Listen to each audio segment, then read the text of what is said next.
The first billionaire in history, John D. Rockefeller, was famously quoted as saying that the only thing he enjoyed in life was watching his dividends pour in. It's obvious that people love dividends, and with good reason.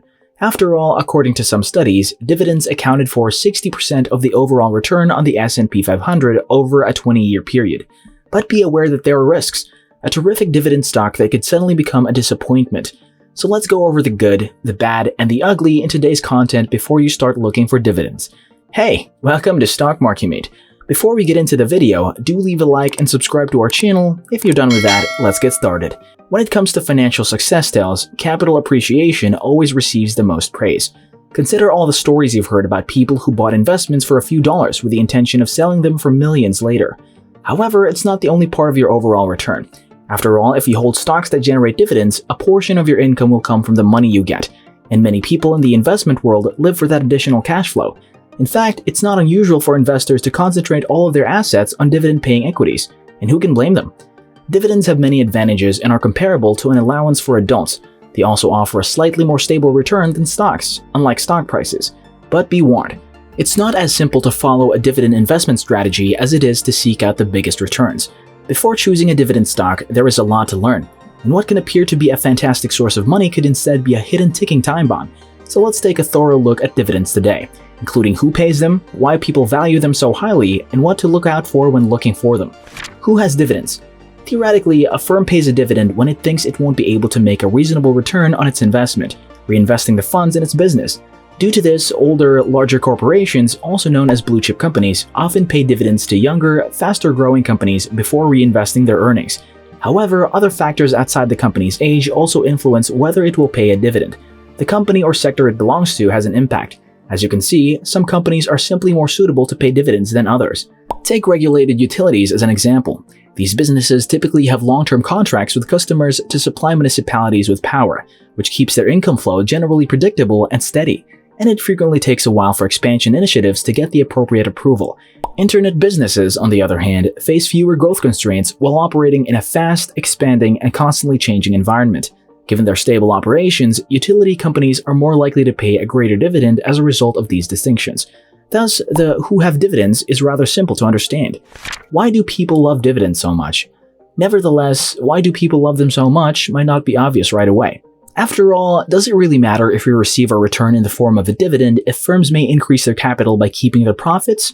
While getting a dividend is just convenient for some people. Dividends, for instance, are excellent for income investors or those who need to gradually sell their holdings. After all, you only need to sell any of your investments to cover your withdrawal requirements if you have a consistent flow of money flowing into your account. Because of this, you won't have to pay transaction fees or worry about how the market may affect your revenue. Not to mention that the majority of dividends are qualified or eligible in both Canada and the US. We mean that they truly enjoy favorable tax treatment over bond interest payments, another well-liked source of income. However, it's important to remember that this benefit only applies to stocks from your own country. Concern for dividends is sometimes fueled by a willingness to take risks. People favor assured returns over those that are uncertain. Even though a business may pledge to pay you if it keeps its profits, many investors would rather get paid. Additionally, there is a perception that dividend-paying businesses are more conservative and disciplined, which appeals to investors seeking safety. Perhaps the most significant factor contributing to investors' love of dividends is the snowball effect they produce. You know, buying additional shares of the company with the revenue from dividend stocks is a frequent strategy. Even if the results are gradual at first, if you use the method consistently for a while, your money will eventually start to generate income on its own. Let's look at an example. Think about having 20 stocks, each worth $20, that each pay a $1 annual dividend for a yield of 5%. You receive a $20 total dividend in year 1. You can then purchase share number 21 at the current stock price.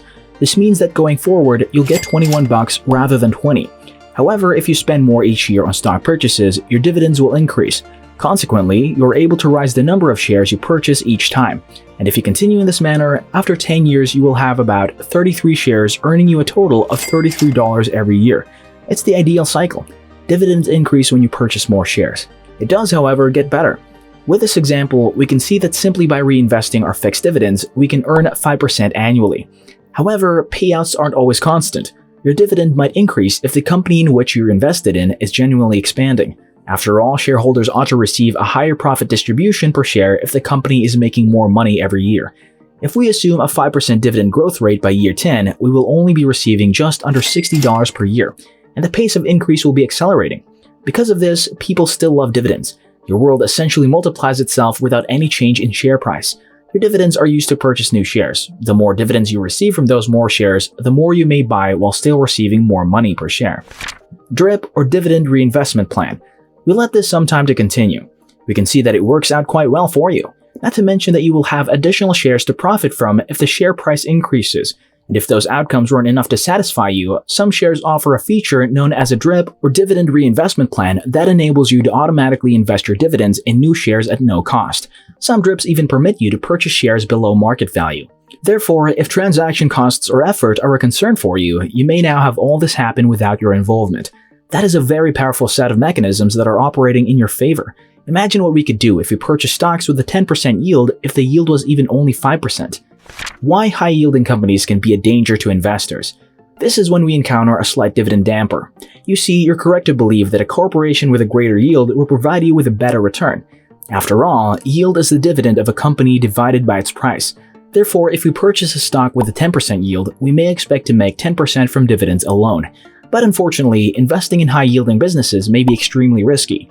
You see, focusing entirely on a stock's yield carries some risk. Yes, a high yield initially equates to a large return, but it could also indicate that the total return on your investments is set to decline. Why? To yielding, keep in mind that there are two components. Furthermore, prices falling rather than dividends rising is the quickest way for them to raise. When stockholders become worried about a company's performance, the price of the stock may decline. Therefore, a high-yielding company can be just a business that has encountered difficulties and as a result seen a decline in its share price. So you could be thinking, I still earn a 10% yield, right? That's the issue though. A faltering business can be forced to reduce its payout in order to save money. It's a double whammy because you purchased the stock in part because of that nice payment and are now dealing with a less desirable income. When firms reduce their dividends, the markets do not like it. Therefore, this won't just reduce your dividend income, you can also anticipate that the stock price will decrease more as a result. Consider General Electric, whose shares fell 12% after the company announced in November 2017 that it was reducing its dividend. As a result, stock investing can be a terrific way to increase wealth while also earning dividends, but going after high yields might be risky. A better strategy is to invest in strong firms with a stable dividend policy. You may check a company's dividend history online to see how consistent they have been and whether they have been increasing.